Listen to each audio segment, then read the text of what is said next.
Okay friends, welcome back. आज के segment में हम लोगों ने डिस्कस करना है know how to prepare profit and loss appro.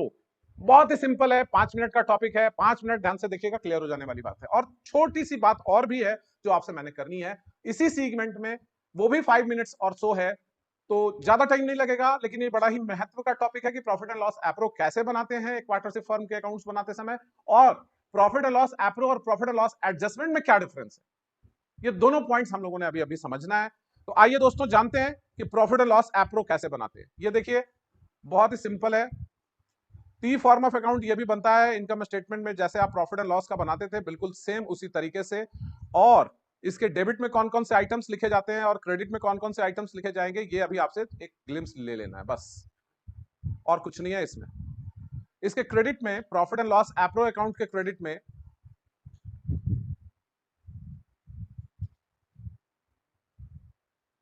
Profit and loss appropriation account, this one is credit and the left hand side is debit. तो इसके क्रेडिट में आप लाएंगे by profit and loss account और profit and loss adjustment account.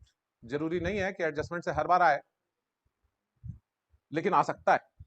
अगर profit आपका calculate किया हुआ डेविएटेड था और आप उसको सुधारे, तो एक अकाउंट बना के सुधारना पड़ता है। वो अकाउंट का नाम है profit and loss adjustment account. अब दूसरा इसमें क्रेडिट आने वाला आइटम है आईओडी। आईओडी हमने अभी प्रीवियस सेगमेंट में डिस्कस किया है आपसे, इंटरेस्ट ऑन ड्राइंग्स। ओके, तो इंटरेस्ट ऑन ड्राइंग्स आप क्रेडिट रखेंगे। डेबिट में क्या आएगा? IOC, P's salary,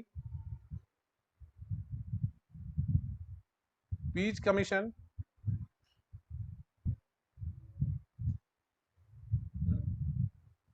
transfer to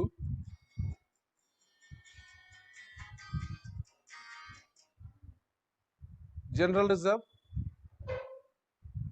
okay, और profit transfer to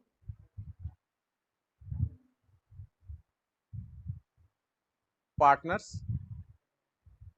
capital account. Okay, तो ये प्रॉफिट एंड लॉस एप्रो का कंसेप्ट है।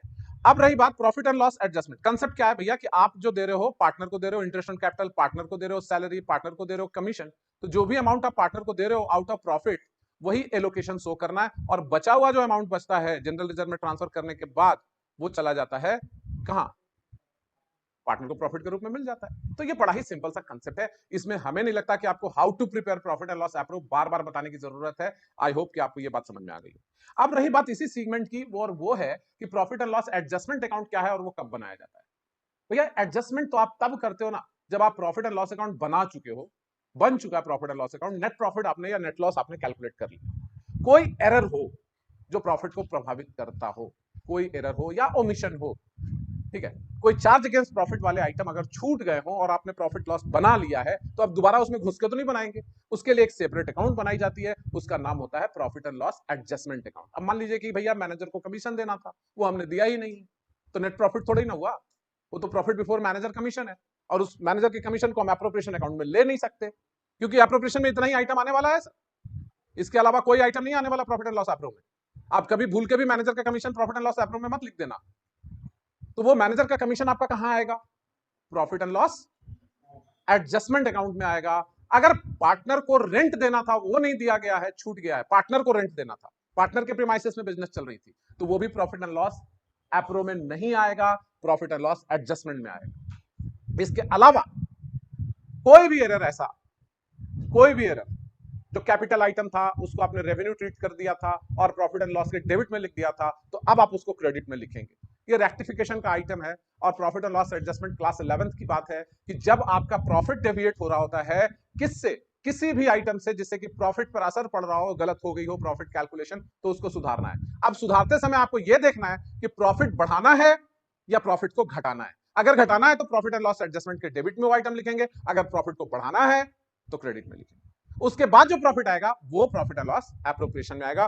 That is why I have written here, आप देख सकते हैं कि profit and loss adjustment account लिखा है और में।